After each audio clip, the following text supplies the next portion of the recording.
नमस्ते, मां अंजलि अवां सभिनी जो सिंधी जायके में स्वागत थी कयां। अचो त सिंधी जायके जो मज़ो वठो। अॼु मां तव्हांखे सेखारियां थी भरियल बीहनि जा पकोड़ा। पकोड़ा त तव्हां बीहनि जा चङा ई खाधा हूंदा, पर भरियल बीहनि जा पकोड़ा उन लाइ घुरिबल शयूं आहिनि। बाफ़ियल बीह जंहिंखे असां लूणु, धाणा, ॻाढ़ा मिर्च ऐं मसालो मिलाए करे रखियो आहे। बेसण, तेल तरण लाइ, बाफ़ियल पटाटो जिथे उन में थोड़ी गजर भी सनी सनी कटे विधी आहे, थोड़ो पनीर, लूणु, कारो मिर्च विझी रखियो आहे, मिठी सोडा, ॻाढ़ो मिर्च ऐं लूणु। बेसण में मिठी सोडा चमचे जो चौथो हिस्सो, मिर्च पंहिंजे स्वाद अनुसार, लूणु पंहिंजे स्वाद अनुसार। पाणीअ सां जीअं पकोड़नि जो अटो ठाहिबो आहे तीअं पेस्ट ठाहींदासीं।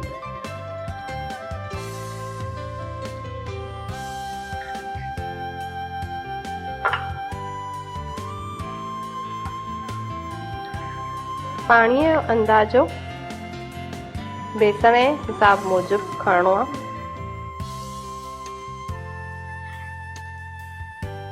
पकोड़ा त घर में ठाहींदा ई हूंदा, त पकोड़नि जी पेस्ट ठाहिण त सवली आहे। सिंधी माना पकोड़ा त पहिरियों महिमान अचनि त पहिरियों त पकोड़ा खपनि। हे ठही वई असांजे पकोड़नि जी पेस्ट। ऐं जीअं त असां वटि पेस्ट रेडी पई आहे, बीह पहिरियों ई मसाला बाफ़े मसाला ॾेई रखिया आहिनि ऐं पटाटो चिथे रखियो आहे। वो मसाला इन करे ॾेई रखिया आहिनि, हूअं फिका बीहनि में एॾो स्वादु न अचे। मसाला ॾिनल हूंदा त इन्हनि में बि स्वादु ईंदो। हे पहिरियों चिथियल पटाटनि जो मसालो हिकु बीह जे मथां हे ॿियो बीह रखिणो। हे थी विया असांजा भरियल बीह। उहे असां हिन पेस्ट में ॿोड़ींदासीं। पेस्ट घाटी हुजे।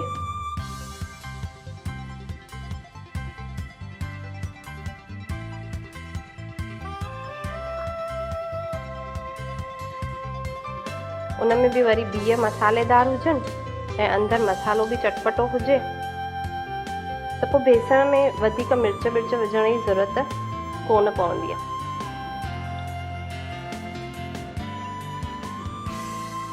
थोरो अगरि मथां रहिजी वञे त मथां खां बेसण विझणो। पहिरियों फुल रखणी, सॼी रखणी, पोइ आस्ते सां घटि करणी आहे। पोइ पकोड़ा जेके सिजंदा उहे घटि बाहि ते सिजंदा।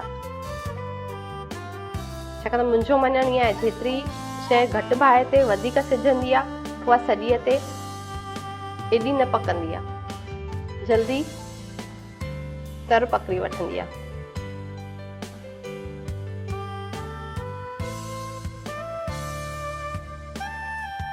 बीह ठाहींदा आहियूं त वॾा जल्दी यादि ईंदा आहिनि, छाकाणि त अॼुकल्ह जे ॿारनि खे त बीह वणनि कोन था।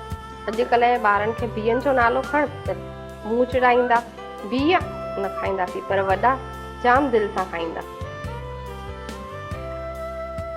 इन करे जॾहिं बि वॾनि जी कंहिंजी तव्हां रोटी कयो त बीहनि जा पकोड़ा ज़रूरु खाराइजो, ख़ुशी ख़ुशी खाईंदव।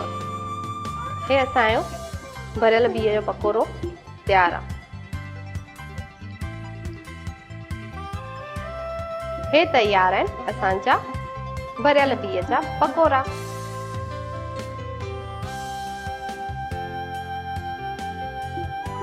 हे तयार थी विया असांजा भरियल बीहनि जा पकोड़ा। पर इनखे ॾींदव त विच में कटे करे, महिमाननि खे खाइण लाइ ॾियो त विच में कटे ॾींदव त उन वधीक ज़ाइको ईंदो। त हाणे मां सॉस सां तव्हांखे तव्हांजे साम्हूं हाज़िर आहे भरियल बीह जा पकोड़ा।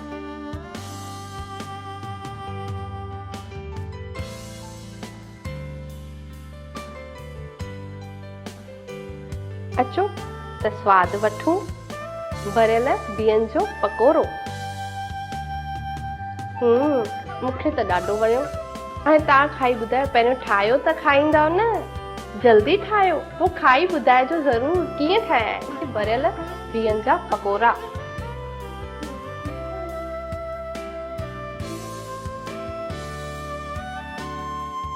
पकोड़नि जे अटे लाइ बेसण में मिठी सोडा, मिर्च पंहिंजे स्वाद अनुसार, लूणु पंहिंजे स्वाद अनुसार। जीअं पकोड़नि जो अटो ठाहिबो आहे,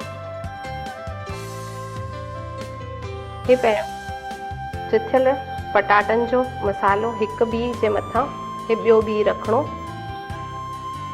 हिकु हिकु करे पकोड़ो विझणो, ध्यानु रहे तेल उॾे न।